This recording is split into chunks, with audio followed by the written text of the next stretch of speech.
Sayyida Muhammad, assalamu alaika, as-salatu wassalam ayyamina ya Sayyida Muhammad, assalamu alaika, as-salatu wassalam fi kulli ayyamina.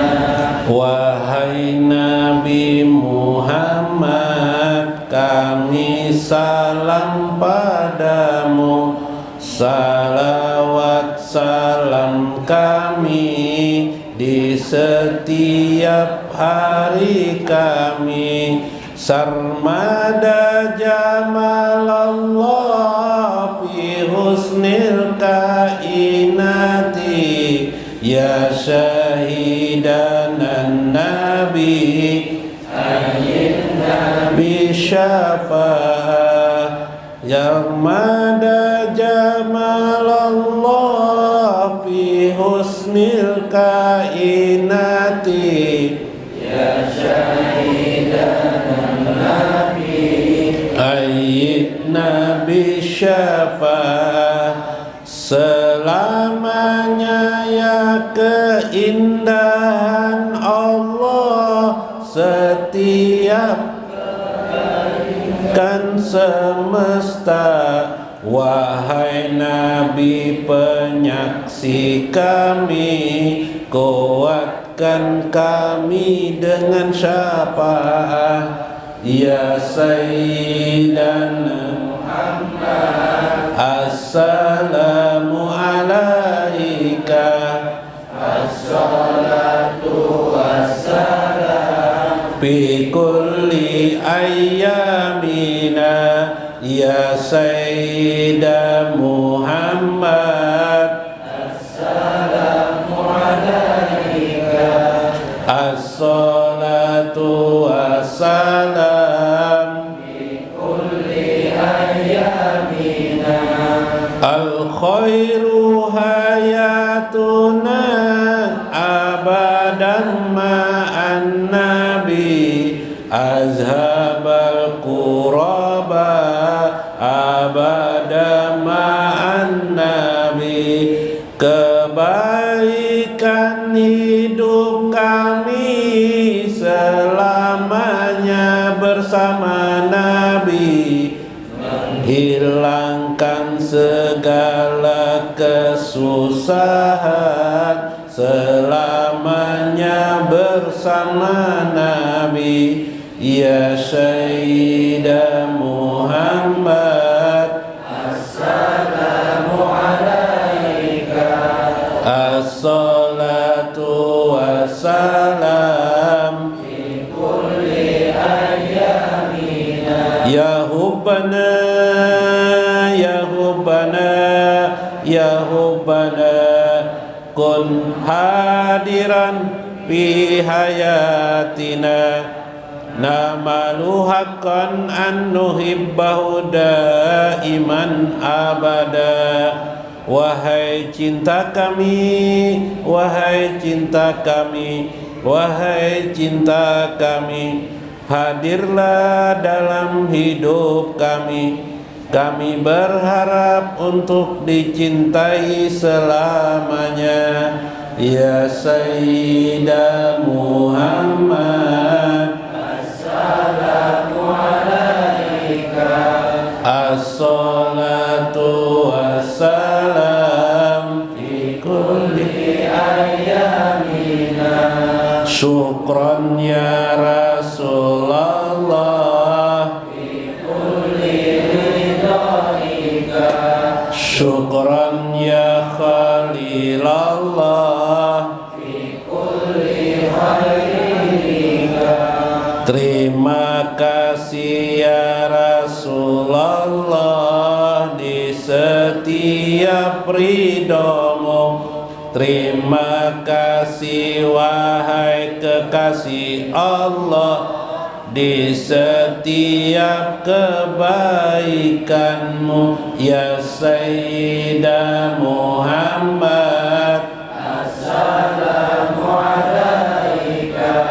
As-salatu wassalam fi kulli ayyamina sarmada jamalallah fi husnil kainati ya syahidan nabi ayin nabi syafa'ah ya Sayyida Muhammad. Assalamu alaika. As-salatu wassalam fi kulli ayyamina al-khairu hayatuna abadan ma'an nabi azhabal abadan ma'an nabi ya Sayyida Muhammad. Assalamu alaika. As-salatu wassalam fi kulli ayyamina ya hubbana.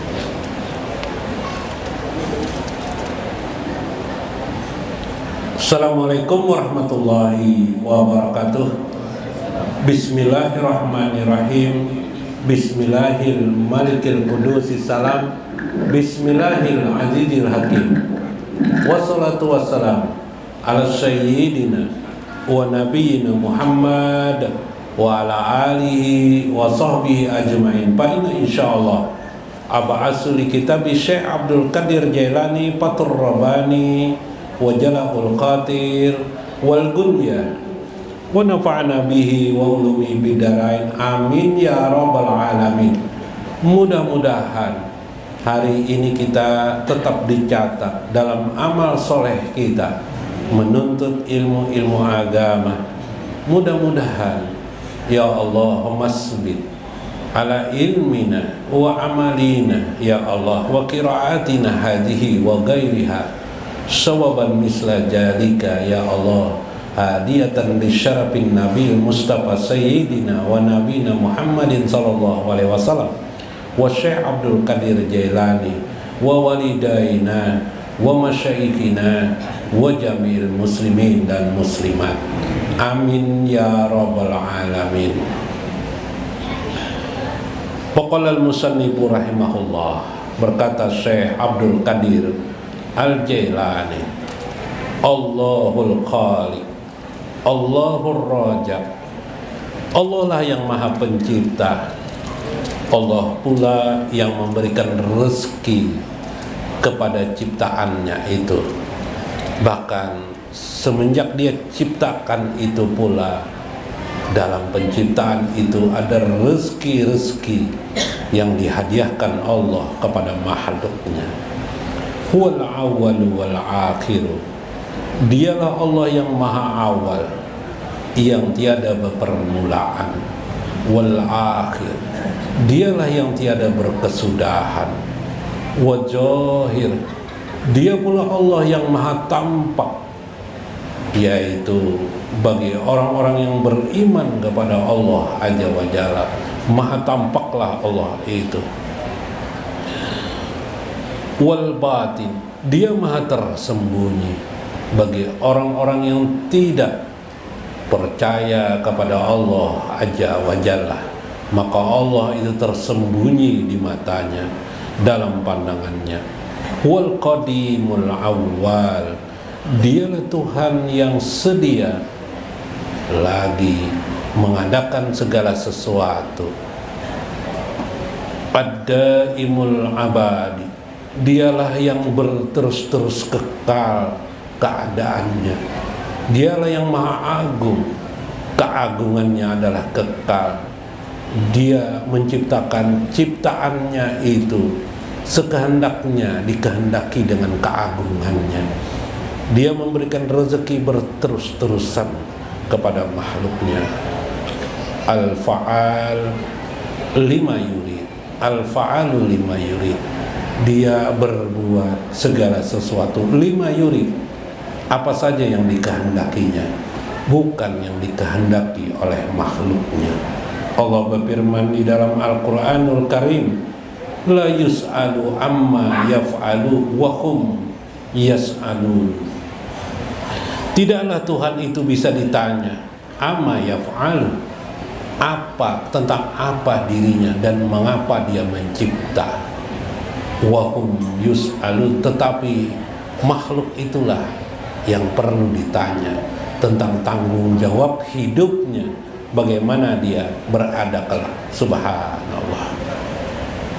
Huwal mughni, dialah yang mengayakan segala sesuatu. Ya, betul sekali. Kita lihat bagian-bagian ini, bahwa selama ini kita sudah belajar ilmu tauhid, kita mengetahui tentang itu.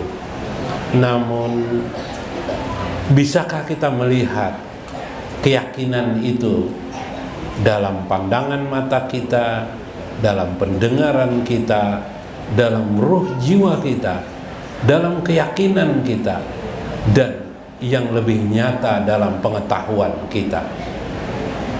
Maka jawabnya, tidak semua orang beriman, apalagi tidak beriman, pasti tidak bisa. Tidak semua orang beriman bisa sampai pada titik merasakan dan meyakini langsung secara keyakinan yang tidak bisa digugat. Kecuali orang-orang beriman pertama memahami adalah keyakinan bahwa Allah itu ada. Bagaimana adanya? Lalu dia berkata dengan ilmunya, Allah itu adalah Al-Khaliq, Allah itu adalah pencipta, Allah itu adalah pemberi rezeki. Tapi saat dia mengatakan Allah pemberi rezeki, hari-harinya seringkali juga orang beriman kurang yakin Allah memberikan rezeki kepadanya. Sehingga timbul pula di antara mereka orang-orang yang berputus asa daripada rahmat Allah. Itu menggambarkan bahwa mereka dulunya beriman, kemudian mereka berkurang keimanannya sampai berputus asa kepada rahmat Allah Azza wa Jalla. Betapa banyaknya nikmat Allah itu diberikan di alam semesta ini. Lagi-lagi yang kita ingat adalah nikmatnya. Nikmatnya itu yang kita ingat, tapi pengadakan atau pengada dari nikmat itu kita lupa. Seperti seorang anak dikasih sepeda, si anak lupa dengan orang tua yang mengasihinya. Yang dia ingat si anak itu sepeda yang ditungganginya. Titik. Begitulah kehidupan itu berjalan. Ketika Allah berkata dirinya adalah Al-Mughni, Al-Ghani, Al-Mughni, Tuhan yang Maha Kaya, lagi mengayakan, kita percaya dengan keimanan kita. Dalam prakteknya kita terkadang begitu lamban berpikir. Bahkan kadang-kadang kita berpikir ada selain Allah yang mengayakan kita. Masya Allah. Wan nabi al-muhyil mumit al-mu'akib al-makhub al-marju. Wan nabi, dia yang memberikan manfaat. Artinya ketika rezeki itu diberikan Tuhan, bisa jadi rezeki itu tidak bermanfaat bagi kita. Namun karena Allah Maha Baik An-Nafi, maka dibuatnya lah rezeki itu menjadi manfaat bagi kita, maka berguna bagi kita. Namun sebagian orang-orang tertentu manfaat itu tidak ada. Mengapa? Karena Allah tidak mengizinkan dia mendapat manfaat dari sesuatu itu. Bagaimana itu? Bagaimana banyaknya orang diberikan matanya untuk melihat, tapi tidak digunakan matanya untuk kebaikan, untuk beramal soleh, untuk mendekati Allah Azza wa Jalla. Yang diingatnya adalah matanya terang, indah, dan bercahaya. Kalau ada orang saling berkata sesama temannya, mata kamu baik, mata kamu indah, mata kamu cantik, itu saja yang diingatnya. Lupa dia, mata itu harus digunakan untuk kebaikan. Telinganya ketika mendengar harus digunakan. Kemana telinga itu digunakan, dimanfaatkan. Akhirnya manusia banyak lupa dengan keadaan-keadaan itu. Maka kata Syekh, ingatlah, meskipun Allah itu nabi, bahkan Allah itu muhyi, yang menghidupkan kalian, wal mumit, Tuhan itu juga yang mematikan kalian. Jangan kalian hanya yakin sebelah saja kepada Allah, muhyi, menghidupkan, tapi seolah-olah Allah tidak mematikan. Buktinya adalah kita sering lupa akan datang kematian kita. Umur kita bertambah tahun demi tahun, hari demi hari, malam berganti siang, siang berganti malam. Tapi kita lupa untuk membekali diri kita pada tingkat yang tertinggi di sisi Allah Azza wa Jalla. Subhanallah. Ya kan? Banyak orang duduk belajar, ada juga yang tidak belajar. Kira-kira banyak yang belajar agama kah? Banyak yang tidak belajar agama kah? Banyak yang tidak belajar agama. Kemana dihabiskan waktunya? Apalagi kalau malam minggu jalan-jalan lah, keliling-keliling. Padahal yang dilihat ini itu juga kelilingnya. Coba aja lah guru lah. Mau keliling kemana tuh? Jalan ke muka Masjid Raya, kena kemana lagi jalanan tuh? Hah? Mana lagi? Koin. itu juga yang dilihat itu. Yalah, habis waktu malam, habis belajar tidak. Nah, ini persoalannya. Dia biarkan keimanannya sampai di sana saja. Maka sebelah-sebelah, apalagi kadang-kadang ada sebagian orang juga, oh aku tahu aja tuh ilmu itu gampang aja. Ilmu itu sia-sia ketika dia hanya sebagai pengetahuan, ketika dia masih belum membekas di jiwa untuk diamalkan, dirasakan, dinikmati. Sampai kenikmatan puncak itu ialah liqa Allah, berjumpa dengan Allah Azza wa Jalla. Nah, ini penting sekali. Maka Allah juga al-mu'aqib, al-maqub, al-marju. Allah lah yang meletakkan nanti panggangan api neraka, atau Allah juga yang meletakkan siksanya. Dialah yang menyiksa. Dia mengadakan penyiksaan itu sengaja diadakan. Jadi api neraka itu sengaja, bukan tidak sengaja Allah mengadakan. Kepada siapa? Kepada orang-orang yang lalai kepada Allah Azza wa Jalla, orang-orang yang menjauh dari Allah, orang-orang yang membatalkan keimanannya. Oh, iman kita ini sudah ada sejak lahir, tapi bisa batal, bisa hancur. Makanya ada ilmunya supaya amal-amal kita itu tidak hancur. Apa amalnya nanti? Ikhlas diantaranya. Bagaimana kita supaya ikhlas beramal? Kalau ilmu ikhlas kita tidak pelajari, maka hancur. Sama kita punya kendaraan sudah bagus, anggap kendaraan itu amal soleh kita, ya lah. Oh, macam-macam amal soleh. Tapi kita isi dengan bensin, ilmunya anggap bensin. Jadi kendaraan tuh kalau sudah ada bensin jalan. Tapi kita lupa dengan pelumas oli mesinnya. Yalah, jalan sementara dulu. Tapi tetes-tetes olinya mungkin tidak ada atau kosong atau kurang. Nanti apa yang terjadi? Adakah pembengkelan di sini? Apa? Guru? Bila tidak ada oli, takanglah, hancur mesin lah. Mogok langsung di jalan. Biar paloi maka bensinnya ada sudah. Kenapa jadi mogok juga kendaraan nih? Maka kendaraan ini baru. Kenapa mogok juga masih? Ternyata apa? Tidak ada olinya. Oli itu keikhlasan. Ikhlas itu harus dipelajari dan tidak bisa sekali. Berulang-ulang kita pelajari, memahaminya sampai menerapkannya. Kayak kita dulu juga main kelayangan. Ingatlah masih main kelayangan, maulah langsung bisa. Menaikkan kelayangan aja bingung. Ya kah? Masih ingat lah main kelayangan lah, layang-layang kalau lakian belah. Kalau bagian ibu-ibu main daku biasanya. Belah lagi halus, lagi kecil main daku. Tidak langsung bisa lah. Nggak bisa.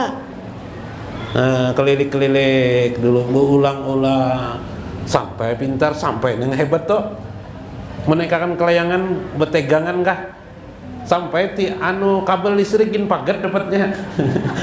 Ya kalau lah. Nah, kehebatan main kelayangan palui sampai jambu urang hilangan. Sengaja jupang palui ini. Nah, diulainya jambu urang pagetan jambu jatuh. Ya lah. Saking lihainya. Ikhlas itu seperti itu. Kemampuan kita seperti oli pelumas yang pandai. Bagaimana detik-detik ketika sehar itu, mesin itu bergerak, oli itu terus menerus jalan mengiringi putaran mesin itu. Subhanallah. Qafu wala taqafu ghairahu. Karena itu bila engkau sudah memahami sifat-sifat Allah, asma-asma Allah sudah engkau mengerti, qafu, takutlah kalian kepada Allah itu, wala taqafu ghairahu. Jangan sampai engkau takut lagi kepada selain Allah. Nah ini susahnya. Lawan hantu masih takutan kita. Iyalah. Ayo. Ya lah. Nah, ke kamar mandi aja minta gani laki. Waduh, ngalih lah. Kenapa bingung lo jar anu jagar bus? Aku anu jar paloy beli celana di pasar. Beli celana di pasar. Habis itu bang jar apa nih? Jar garbus. Aku puruk di rumah. Aku pasang di rumah. Halo kada sedangnya paloy. Bu, pian beli celana buaya ke pasar dipuruk di rumah sadang lah bu. Tidak sedang lah. Kenapa? Rumah nang dipurukakan di rumah, dimasukkan ke rumah anda sedang. Ya kanya ke Pak Anu bisa. Ya kalau ya lah guru Mas Kuni lah. Guru Mas Kuni ini yang biasa nang kakak itu tuh malah bio guru Mas Kuni biasanya. Ya lah guru Mas Kuni. Karena tambahi pulang guru Mas Kuni apa lah bio. Nah, kita ini kadang-kadang mahalabiyu hidup nih. Nah, kayak Palu itu tuh mahalabiyu ketujuh. Itu hari-hari kita. Karena tertawa teman, menggayai teman apa. Kita tidak terpikirkan hari esok kita. Kita tidak terpikirkan lagi Tuhan kita.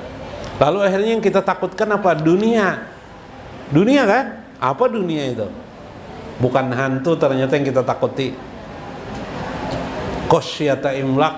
Nah, takut miskin. Iyalah. Ayo, siapa yang tidak takut miskin? Semua kita hampir rata-rata takut miskin. Padahal kita ini semuanya miskin. Jadi lucu kan? Jadi kita takut jarbini paloy. Nah, jarbini paloy. Au abahnya kenapa? Malam tadi aku melihat di cermin jar pina ada orang jar. Di gelap tuh ada apa nih? Ada gambar model kayak gorila tuh jar. Iya aja Palu. Lihat di Palu ya. Pas malam kan pulang, malam besok lihat di Palu. Inti pakannya lihat ya. Udah aja Palu, dekat-dekat di mana? Dekat cermin tuh udah jenang bini. Pakai Palu. Sekalinya mau Palu ini kayak gorila, rambut gondrong. Rambut gondrong. Kita ini miskin semua. Kok kenapa ya kemiskinan itu kita takuti? Ya kan? Sekarang banyak suami istri itu berkelahi gara-gara ekonomi sempit dan susah. Iyalah, bahkan sampai perceraian. Ayo. Kadang mertua marah sama menantu. Ini menantuku ini bungol mana aja, miskin mana aja. Cerai aja nak aja, lawan ini nak aja. Ganti aja kamu nak masih 60 Wah, cerai akhirnya. Iya kah? Karena takut melihat anaknya miskin. Khofu yang kamu takut itu kata saya jangan miskinnya, takut kepada Allah. Kalau kamu takut kepada Allah, kamu mengerti kenapa? Karena yang memiskinkan kamu itu Allah, bukan kehidupan ini. Jadi kalau kamu takut kepada Allah, maka Allah menjamin dirimu. Allah melindungimu dari ketakutanmu. Apa yang kamu takutkan? Kemiskinan. Allah lindungi dirimu dari kemiskinan. Tapi kalau kamu takut dengan siapa presiden sekarang, wah presiden ini bisa bahaya nih, ekonomi bisa sakit kita nih. Belum lagi sini jadi presiden, sudah disangka ekonomi akan sakit. Betapa kita itu takut dengan kemiskinan, betapa kita takut dengan presiden bukan pilihan kita atau pikiran kita yang akan memberi kemiskinan kepada kita. Tetapi kata saya, khafu, takutlah kepada Allah, wala taqafu ghairahu. Jangan kamu takut selain kepada Allah, karena yang menjatuhkan kita, menjadikan kita sakit, susah dan senang, miskin, tidak ada seorang makhluk jua pun kecuali Allah aja wajalla. Wa taqulu min qaulin Nabi sallallahu alaihi, seperti perkataan Nabi, faqul bismillahilladzi la yadurru ma'asmihi say'un fil ardi wala fis samai wa huwas samiul alim. Katakan, kata Nabi, sebutlah nama Allah, la yadurru ma'asmihi say'un, tidak akan mudarat segala sesuatu untukmu. Say'un fil ardi, meskipun di langit maupun di muka bumi. Andaikan langit itu runtuh, kamu pun tidak akan bahaya dengan menyebut nama Allah, dengan berpegangan kepada Allah. Inilah puncak tawakal yang juga dilakukan oleh Nabiullah Ibrahim alaihissalam ketika Nabi Ibrahim disuruh takut dengan Namrud. Tapi Nabi Ibrahim takutnya dengan siapa? Dengan Allah. Aku bakar kamu wahai Nabi Ibrahim. Tidak apa-apa kata Nabi Ibrahim. Malaikat. Kemudian Nabi Ibrahim dikurung, diikat tangannya, disodorkan padanya kanan kirinya bentangan kayu-kayu bakar. Mulailah bernyala api itu, ingin memakan tubuh Nabi Ibrahim. Datanglah malaikat Jibril ketika itu. Wahai Ibrahim, tolong ikah. Siapa ikahnya? Siapa kamu? Kata aja ujar Nabi Ibrahim. Aku Jibril, malaikat. Ada perlu tidak perlu jar siapa? Namrud ditolak oleh Nabi Ibrahim. Wala taqafu ghairahu. Ya kelak Nabi Ibrahim tidak takut selain Allah. Jibril pun datang ingin menolong Nabi Ibrahim. Tidak, kata Nabi Ibrahim. Apa yang diucap Nabi Ibrahim? Cukup aku berkata hasbi Allah wa ni'mal wakil, ni'mal maula wa ni'man nasir. Hasbi Allah wa ni'mal wakil, ni'mal maula wa ni'man nasir. Hasbi Allah wa ni'mal wakil, ni'mal maula wa ni'man nasir. Itu amalan Nabi Ibrahim alaihi salam. Jadi ketika hati kita goncang, takut akan rezeki, takut ini. Sekarang kan musim hoak lah. Musim hoak kah? Hoak. Ucapkan hasbi Allah wa ni'mal wakil, ni'mal maula wa ni'man nasir. Cukup aku berpegang kepada Allah, Allah sebagai wakil dan penolongku. Subhanallah. Mudah-mudahan bermanfaat, mudah-mudahan dapat hikmah kita di dalamnya. Wallahul muwaffiq ila aqwamit thoriq. Assalamualaikum warahmatullahi wabarakatuh. Inilah Sayyidul Mukhtar ushud ilaina hatta nazkura bizikrillah, hatta nazkura bizikrillah. Nabi terpilih, doakanlah kami hingga kami selalu ingat Allah, hingga kami selalu ingat Allah.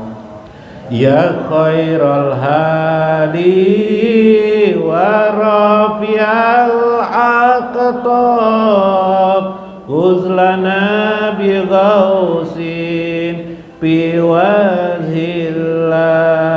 Ya khairal hadi wa rafi'al aqtab bi ghausin bi wajhillah. Wahai sebaik petunjuk, tolonglah kami dalam ridho Allah. Wahai sebaik petunjuk, tolonglah kami dalam ridho Allah. Sayyidul Mukhtar